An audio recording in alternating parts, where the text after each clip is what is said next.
Welcome to the Know. I am Ashley. I'm Gus. I'm Mika. And oh boy, you guys, 2017 has been a crazy ride, news-wise. On top of having a really great year in video games, arguably one of the best we've ever had. Yes, there were a lot of really good titles that came out. Well, we've also had a whole calendar of some of the most batshit crazy headlines I feel like I've ever seen in the games industry.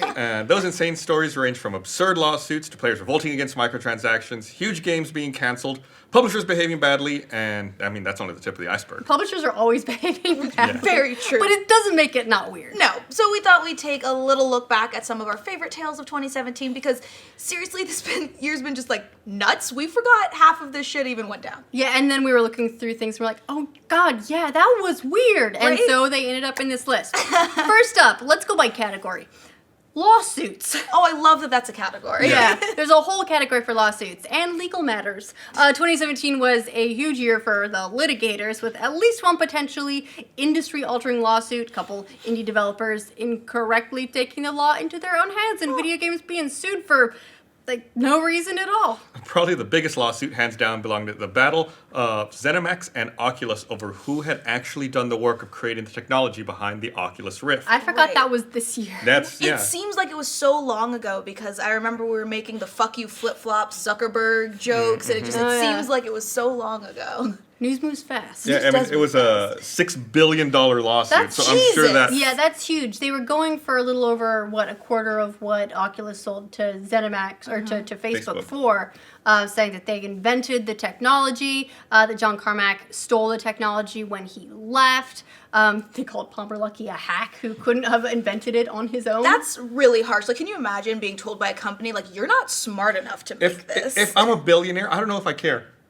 True. Fair. Yeah, I mean, like, at this point, Palmer Luckey's doing whatever Palmer Luckey wants to do. Yeah.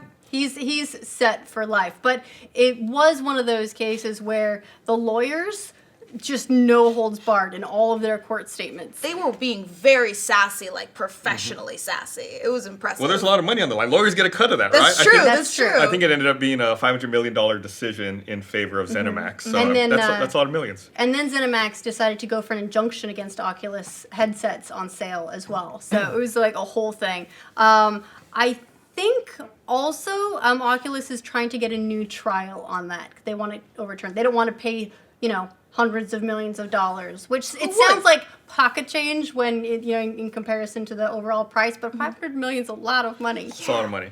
Besides the Oculus lawsuit, there were a number of other developers and game industry types who took legal matters upon themselves, not against other corporations in a war over proprietary technology, but against independent developers over things like, soundtracks. And sometimes soundtracks. that fight spilled over to poor old innocent gamers themselves. And YouTubers. And yeah. YouTubers. That was the whole thing with Alex Mauer, Jesus. if you remember that name, over the rights to the Star Mazer soundtrack, which Alex Mauer said they didn't sign away all the rights and they hadn't been paid and they weren't happy with it and they were rescinding their permission to use the soundtrack in the game. And Not how that works, by the way. No, it's not. And they were sending DMCA claims against YouTubers who did Let's Plays in the game.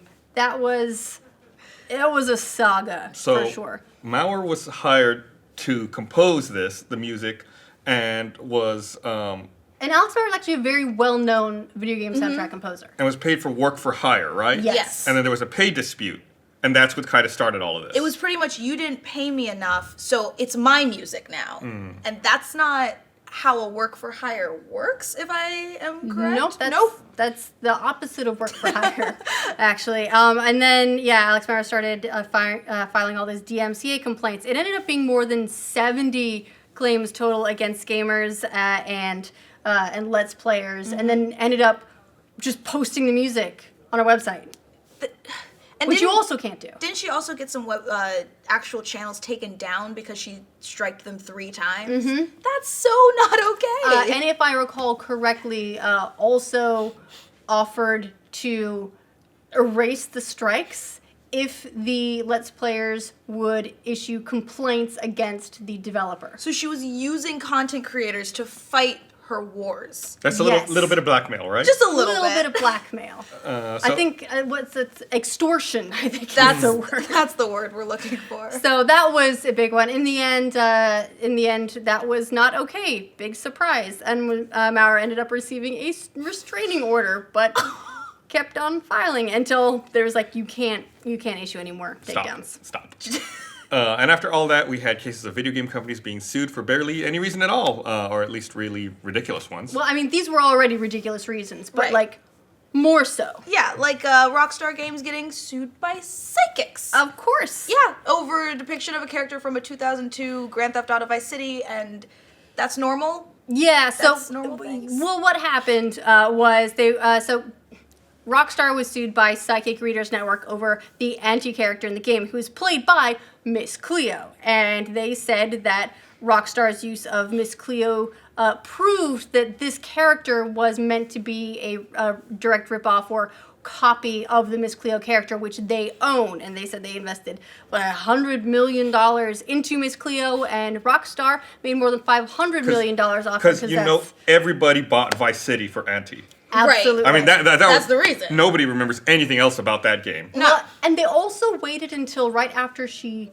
had passed away to So she couldn't file the defend lawsuit. herself. Yes. That's what this story gives me a headache, because they used her as a voice actor because it was of her likeness, but they're suing Rockstar for using her likeness. Yes. Bingo. You nailed it. That Yeah, makes sense. They're saying that they own her likeness and the Rockstar can't use it retroactively.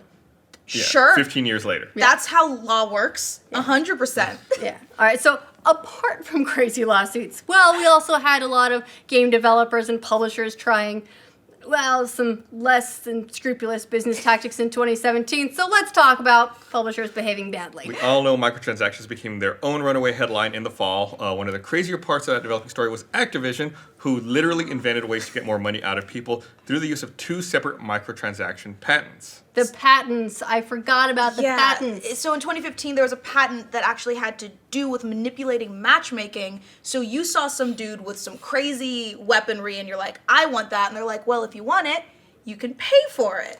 And then they were going to do advantageous matchmaking if you had just purchased some piece of gear so that you would do well in your matches having, when you were newly using that, so you'd feel good about your purchase and then be more inclined to purchase more. Genius! And also, didn't they say they specifically wanted to pit people against people in better gear so that they would feel like, I suck, but if I just got the same gear as this person, then I would be good. It was this weird vicious cycle of feeling like the wimp, buying the godly items, becoming the god, and then you are now that god that is killing some wimp who wants your god tier weaponry. And then after you feel good for a while, they make you feel bad again with someone else. So you'll buy another thing. I mean, we talk about EA a lot recently because of all the Battlefront 2 stuff, which we'll get into. But this did all come out this year because this is when the patent was actually granted, I think. Right, it was filed in 2015, but it was granted this year, and it kind of came out of the woodwork. And of course they said, oh, don't worry, it's exploratory. We're not going to using use it. it. They said it's not in any games currently. But that doesn't mean it would pop up. And also that they are not required to tell anyone if they did decide to implement it. That's so shady. Like, now everybody's going to be paranoid that if they're sucking really bad in Crucible, like, is it because of this patent? Well, it's like microtransactions, especially if you have any sort of pay-to-win imbalancing, where people, microtransactions in general, just across the board, where people worry that publishers are intentionally making games grindier or harder or more of a pain to incentivize you to buy microtransactions, because probably they are. Gosh. Probably that's exactly what's happening. But yeah, Activision, that was a huge thing, but they weren't the only ones who tried to reach a little bit.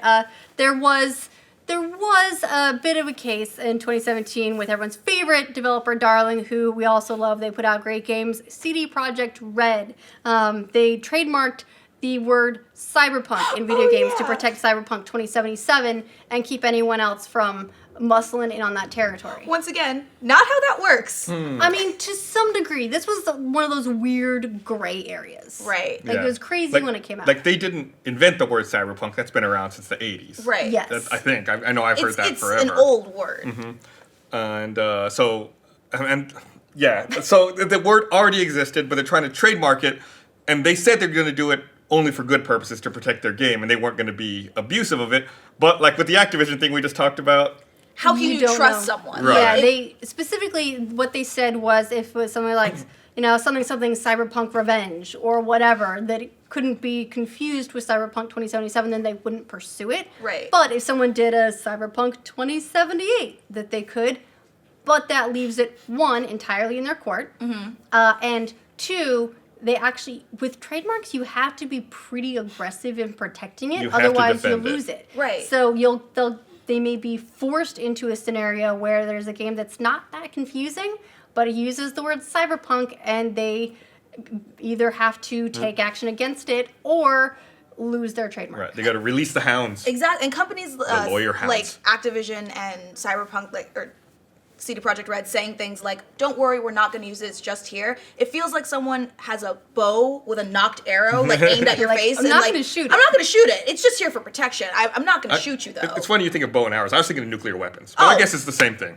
See, I was trying to go yeah, less same. graphic. My mind went to gun, but then I thought, no, Mika, be good. And then Gus went straight to missiles. Straight to the ball. I got Fallout on the All brain. right. You know what? He plays Gandhi. Yeah. Well, if you're wondering where EA was in that last segment, Oh, that's right. This is its whole own category. don't worry, Yeah. they EA's get got their its own section. section, right, just themselves. It was definitely a shit show of a year for the company, with them just going full EA on just about every franchise and subsidiary. Can that They're- be a new term? Like when a company shits the bed, we'd be like, oh, they win EA. It's a verb. Yeah, for a while it was No Man's Sky, but now it's EA. Now it's EA. Yeah. Oh my god. No Man's Sky, that's last year. That's last Yeah. year's shit show. This year we got Mass Effect Andromeda. Oh, So yay. Yeah, I wanted Mass Effect to be so much better than it was. Like, it was still, there was this beautiful world building, and there were these really cool core concepts in there. They were just completely let down. Yeah. Although I did get a lot of enjoyment out of all of the videos and the memes and the Kotaku articles shitting on Mass Effect Andromeda. So honestly, I paid $60 for a game I didn't play, but boy, did I get hours of entertainment. I would have but those had would've more. been free. Yeah, I would have had more entertainment if the game was good. That's true. You're fair. That's fair. That's fair. It was frustrating too that it was in January, I think it was, that EA had said in an investor briefing that they would have been, might have been actually last December, that they would be happy to delay the game if they felt Right. like it needed it, but that it didn't. And so they were sticking with the March release date, and then they And said then it they happened. delayed up to like 5 or 6 months. What would that game have looked like with an extra 5 to 6 months? Yeah, if it had been pushed to a holiday release, if Yeah. we had just gotten it. Yeah. That press release kind of added insult to injury because everybody's sitting there going, well, what could have been? What could we have had if you just didn't release this janky pile of shit? And I tried to give Mass Effect not as much of a chance as you did. You really tried to give it a chance. Yeah, but I think that also led to my bitterness. That's true. I finished it. You finished it? I'm impressed. Round of applause. I'm getting my $60 worth out of that thing. Getting my money's worth. But the Mass Effect Andromeda actually pales in comparison to what EA has been going through recently because Battlefront 2 came out. Oh, goodness. It was supposed to be the promised one. They said all the right things at E3. They Yeah. said all the right things. They filled in all these missing features. We They were were like, so we've got a excited." campaign and we've got these new modes and there's all this new content and also all the DLC is going to be free because we're just going to do this one Ship little fighting. thing. Yeah, Ship fighting We're in just space. going to add these microtransactions. we didn't think about it at the time when they said all the DLC will be free. No one was like, "Oh, well, how are they gonna fuck money. us over? How are they gonna get money?" Because all we heard was space dogfights, and everyone was like, what? But you see these kinds of monetization models work. It works great with Overwatch, which was similarly a full-priced retail game, Yep. and they do all these events and they run all this stuff, and it doesn't cost anything because they monetize through these loot boxes, and so everyone thought it'll just be like that. That's great. That's Right. awesome. Everyone loves Overwatch. Cosmetic. Except then that's not what happened, No. and it turns out that it was very pay to win. Yeah, that's that's the best way to. It was pay to win loot boxes, and they didn't see a problem with Well, it. and then also there were other problems on top of the microtransactions. There was the limitations in arcade mode with the number of credits you could earn. Right. To just push On you that, right, to get you- constantly into that additional purchase. And it seemed like every fix they tried to calm people down with, it just made it worse and worse and worse until they were like, all right, you win. We suck. Yeah. No We're pride done. and no accomplishment for you. Exactly. Yeah, Oh, so God. it's been a huge downward slope for them. They the sales were lower than expected. They've been projected downward by Wall Street. Their stock fell. They on launch day, like as the game launched, took the microtransactions out temporarily. They're still not back Air in quotes. yet, Right. temporarily, until they can fix them somehow.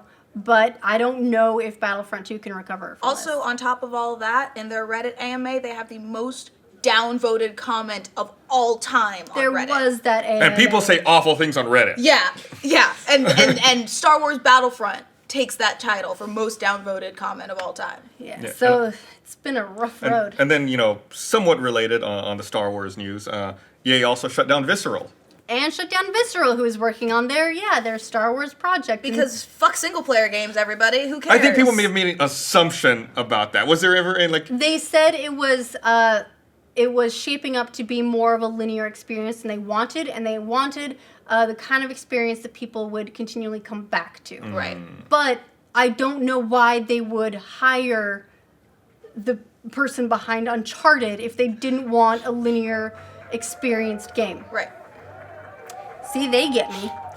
I think this also started like a weird internet war on single player games. Yeah. Like there were being memes started like thank you for always making not you and it was EA like single player games and the Game Awards started riffing on, getting rid of single player games. Like it's a new hot take. Well, but if you think about it, like this whole thing with Battlefront 2 could spawn a correction for the industry. So maybe we can mark with a bit of a hopeful end there. Maybe EA had to take one for the team. Maybe. You never know. They're always looking for the line. Right. And they may not know where it is until they've really crossed Yeah, it. and then Right. until they hear about it in an angry Reddit comment. I mean, this one they should have known, but clearly they were seeing how far they could push it. Not that far, but they weren't the only ones trying to push stuff. We got the big three we got to talk about. Publishers, video game developers, not the only ones who supplied the year with plenty of head-scratching headlines. Those honors also went to the big console makers: Nintendo, Microsoft, Sony. Look, they've all had their share of what the fucks. Yeah. Right? But, they had a lot this year. So let's talk about those. Starting with Nintendo, who, despite having a mega year with the Switch, kind of also managed to completely bungle some things. It's so weird. I keep forgetting that Nintendo was stupid because I'm just enamored with my Switch. I'm like, thank you for my Breath of the Wild. Yeah. And then I forgot that whole smartphone app thing with all of the cords and the headsets. And the Switch doesn't have Bluetooth headphone support. Right. Oops. Still. Dude, the Vita has Bluetooth headphone support. The Vita. I mean, it's years old. This is, not a revolutionary new feature Right. for things to have.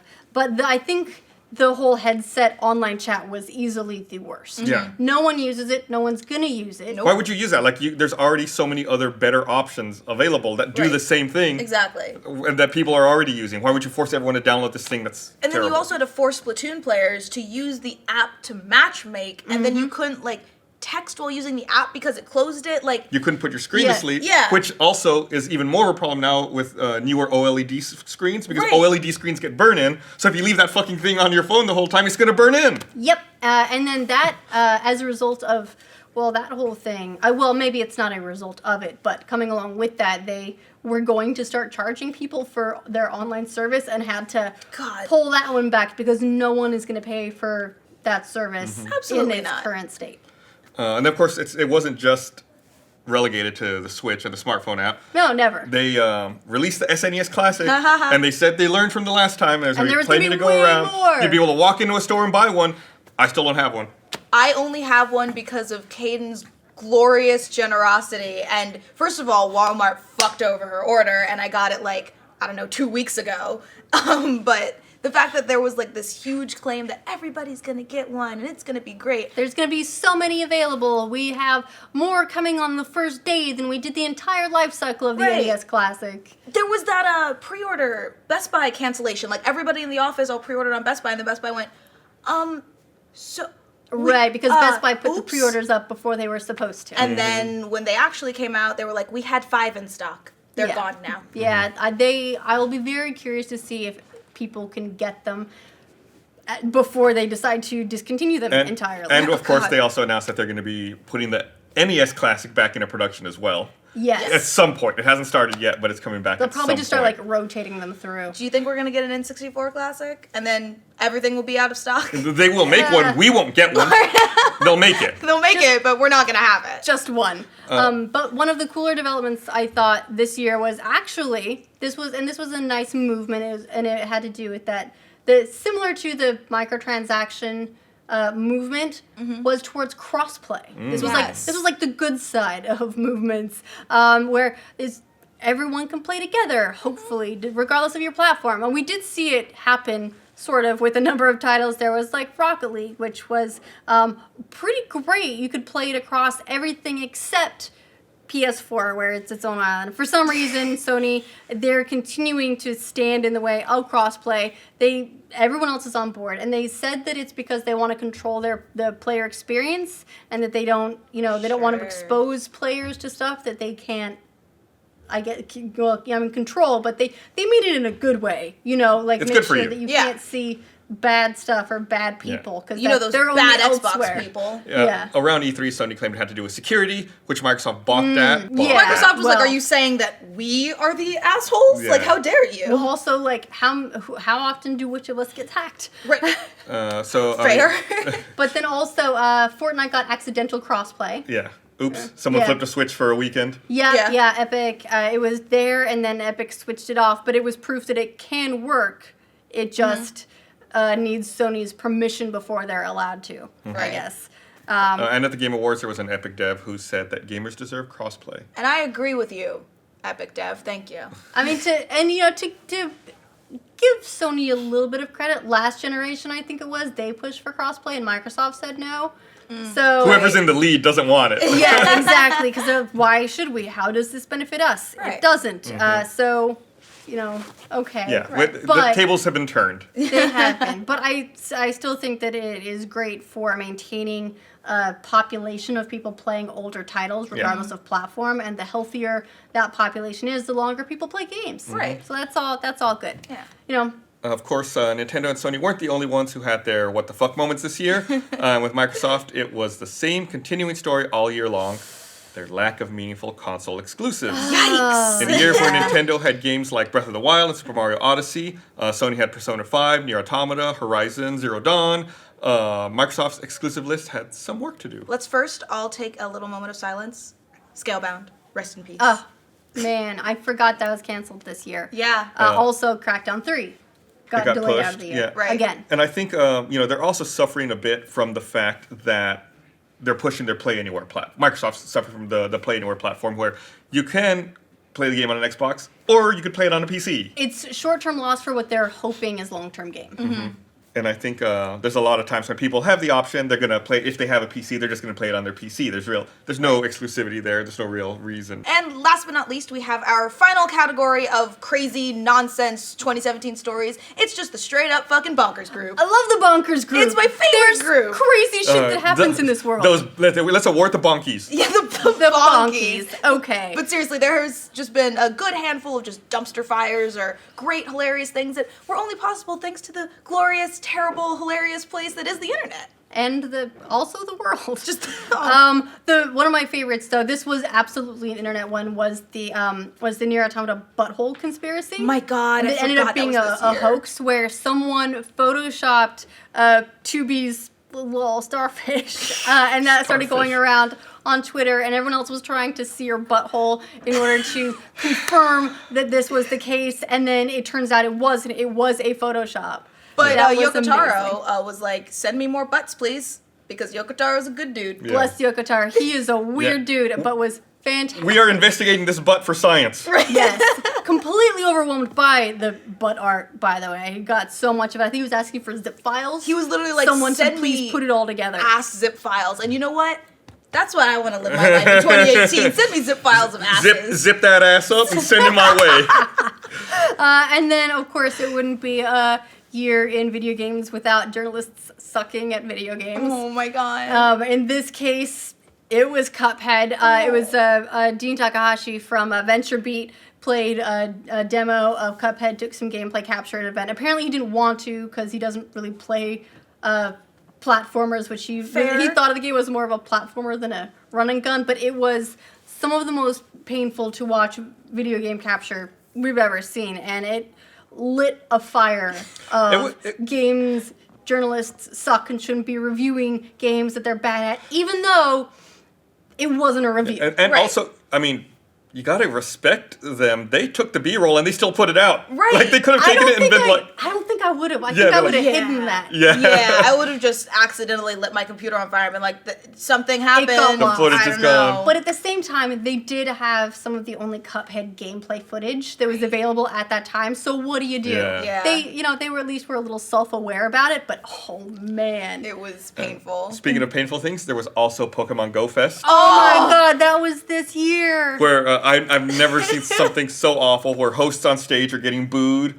water bottles were being thrown, Oh man. nobody could play the game, networks were overloaded, the Niantic CEO was booed on stage. I mean, there was a lawsuit as a result of it. Would you say what's worse, Pokemon Go Fest or Fire Fest? They were essentially the same thing, except one was a bunch of nerds and one was a bunch of rich assholes. Like, Oh that my was god. Yeah, I mean, live man. events are hard. There was Yeah, a class but, action wow. lawsuit over this one, so that's a lot. Nothing will ever make me forget the cringe video, and it was like 10 minutes long. It was a lot, and as a result of that event, Niantic ended up delaying their Pokemon Go events in other countries a little Good. bit. They eventually happening, but they delayed them while they figured that out. Yes. Whew. Man, so that about does it for our recap of some of the year's most insane stories. That's a lot of insanity. Yeah, we left out other kinds of crazy ones, like, the real dead body in Telltale's Batman, the game developers suing gamers over criticism, and Oh, yeah. the leaked ending of Half-Life 2 Episode 3. Oh yeah, I forgot Oh about yeah, that. there was that. Oh man, this has been a crazy year. What is your favorite, weirdest, bizarrest news of the year? Please let us know in the comments. And of course, we'll be here in 2018 to report on all the ups and downs of gaming as they happen. So if you want to see more of that, remember to like this video. And if you're new around here, subscribe to the know. More trash fires! Let's see if 2018 can beat 2017. Jesus. Hold my beer.